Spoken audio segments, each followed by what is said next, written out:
Bon matin, la gang. Je devrais être en mesure de finir Gavroche, là, peut-être dans cet enregistrement ici, j'espère. OK, sur le chapitre 6.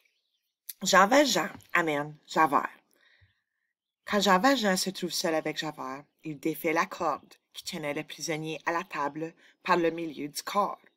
Après quoi, il lui fait signe de se lever. Javert obéit. Ça, si vous vous en souvenez, les soldats, ils avaient attaché Javert, puis ils avaient dit, OK, tu sais quoi, on va le tuer là, avant qu'on parte d'ici. Puis Jean Valjean, il avait dit, comme, oh my God, tu sais, moi j'ai un gros beef avec lui. Si vous pouviez me laisser le tuer, je serais bien content. So, voici sa chance. Jean Valjean prend Javert par le dos et sort du cabaret lentement en poussant son prisonnier qui ne peut pas faire de grands pas. Jean Valjean a son pistolet au poing. Marius le voit passer et sortir rue Mondétour. Quand Jean Valjean fait quelques pas, il met le pistolet sous le bras, tire un couteau d'une poche, l'ouvre et coupe les cordes que Javert avait au cou et aux pieds. Puis il le regarde et lui dit « Vous êtes libre. » Oh my God, il vient de détacher Javert puis il a dit « Va-t'en, t'es libre. » Javert n'est pas facile à étonner.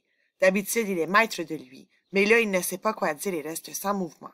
Jean Valjean reprend. « Je ne crois pas que je sorte d'ici vivant.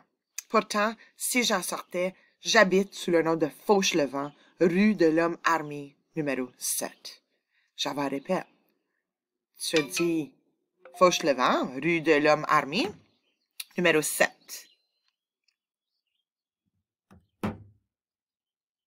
Puis il remet sa cravate à sa place, reboutonne sa veste, fait demi-tour et se met à marcher. Jean Valjean le suit des yeux. Puis, quand l'homme a disparu, il tire un coup de pistolet en l'air, rentre à la barricade et dit « C'est fait ». Donc, il a fait un semblant qu'il l'a tué. Les héros. Tout à coup, les soldats et les gardes attaquent en rang serré, au pas de course, baïonnette, en avant. Ils arrivent de plusieurs rues, nombreux. La barricade se défend avec ses dernières cartouches. Marius combat sans même essayer de se cacher. Les soldats marchent sur les morts et les blessés, tombent, se relèvent peu à peu, pas à pas, mais sûrement avancent. Alors les insurgés, ces hommes qui n'ont pas mangé depuis 24 heures, qui n'ont pas dormi, qui n'ont plus qu'une...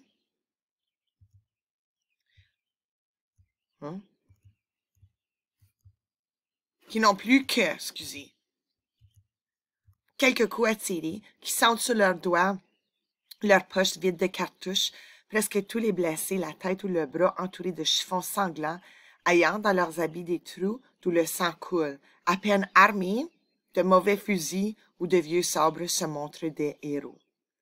On se bat corps à corps, pied à pied, à coups de pistolet, à coups de sabre, à coups de poing, de loin, de près, d'en haut, d'en bas, de partout, des toits de la maison, des fenêtres du cabaret, des caves. Ils sont 1 contre 60. Feuilly est tué. Courfeyrac est tué. Joly est tué. Combeferre reçoit 3 coups de baïonnette dans la poitrine et n'a que le temps de regarder le ciel une dernière fois. Marius est traversé de 20 blessures. Son visage disparaît sous le sang. Enjolras seul n'est pas touché. Il tire et change d'arme sans repos. Mais le centre de la barricade plie. Sous le coup de canon, les pavés du haut sont tombés. Les soldats montent et sautent. Alors le sombre amour de la vie se réveille chez quelques insurgés. Devant cette forêt de baïonnettes et de fusils, plusieurs ne veulent pas mourir. Une porte ouverte un moment et c'est la vie, la liberté. Ils se mettent à frapper portes et fenêtres à coups de poing, à coups de pied, appelant, criant, priant. Personne n'ouvre. Mais Enjolras et Marius, faisant face à 500 hommes, crient. C'est un petit peu exagéré, hein? 500 hommes. Par ici, il n'y a qu'une porte ouverte. Derrière eux, la porte est fermée avec une telle force que les 5 doigts d'un soldat y restent pris. Marius est resté dehors. Un coup de feu vient de lui casser le bras. Un nuage noir passe devant ses yeux. Il tombe. En ce moment, les yeux déjà fermés, il sent une forte main qui le prend et il a encore le temps de penser. Je suis fait prisonnier, je serai fusillé. Puis, tout s'efface pour lui. Pendant que dans le cabaret, les insurgés tombent un à un. Il y a quelqu'un qui a pris Marius. Celui pense que c'est comme un ennemi, puis que maintenant il va être un prisonnier. Marius est prisonnier. Prisonnier de Jean Valjean. Oh! L'homme ne s'était pas battu. Il avait porté les blessés dans la salle basse pour les soigner. Il n'avait fait qu'aider.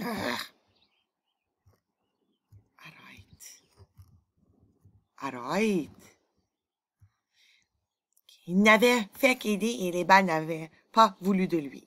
Jean Valjean va sembler, pendant le combat, ne pas s'occuper de Marius, mais il n'avait pas quitté des yeux. Quand un coup de feu a jeté le jeune homme à terre, il a couru à lui et le prit dans ses bras. La bataille est à ce moment si violente devant la porte du cabaret que Jean Valjean traverse la rue sans qu'on fasse attention à lui. Il tourne le coin et là, pendant un moment, se trouve caché à tout regard. Mais aller plus loin, c'est la mort. Il regarde dans tous sens et ne voit pas de sortie possible. Il se désespère quand il aperçoit, à quelques pas de lui, une porte d'entrée de cave qui a été cassée et agrandie pendant la bataille. Jean Valjean s'élance, pousse des pavés, écarte les barreaux de fer d'une grille, charge Marius sur ses épaules comme un mort, entre dans une sorte de puits heureusement peu profond, laisse retomber le gris derrière lui, descend et tombe sur les genoux et sur les bras. Il se trouve dans un long passage souterrain. C'est à peine s'il entend au-dessus de lui la terrible et dernière bataille dans le Corinthe. Ce qui est comme en dessous de la terre, ok? C'est comme un secret passage, là. Dans les égouts de Paris. Si vous savez pas c'est quoi un égout, c'est des sewers. C'est en dessous de la terre, right? C'est dans l'égout de Paris que se trouve Jean Valjean. Le blessé ne remue pas. Jean Valjean ne sait pas ce qu'il emporte dans cette fosse, si cette fosse est un mort ou un vivant. Il se sent d'abord aveugle. Il ne voit plus rien. Il n'entend plus rien. Il sait que la terre est solide sous ses pieds, c'est tout. Il étend un bras, puis l'autre, et touche le mur des deux côtés. Le couloir est étroit. Jean Valjean sent que le sol est mouillé. Il avance un pied. Au bout d'un moment, il n'est plus tout à fait aveugle. Un peu de lumière tombe par la grille, et son regard s'est habitué à cette cave. Un mur est derrière lui, un couloir devant. Les soldats peuvent entrer aussi bien que lui. Il faut faire vite. Il n'y a pas une minute à perdre. Il ramasse Marius qu'il avait posé sur le sol et se met en marche. Quand il a fait 50 pas, il doit s'arrêter. Un nouveau couloir traverse l'ancien. Par où passer? Tout droit? À droite? À gauche? Il remonte la pente et prend à droite. Il marche aussi vite qu'il peut. Les deux bras de Marius sont passés autour de son cou et les pliés pendent derrière lui. Il tient les bras d'une main et suit le mur de l'autre. Il sent couler sur lui et entrer sous ses vêtements un ruisseau de sang. Mais il y a aussi contre son cou une respiration, donc de la vie. Le couloir est maintenant moins étroit.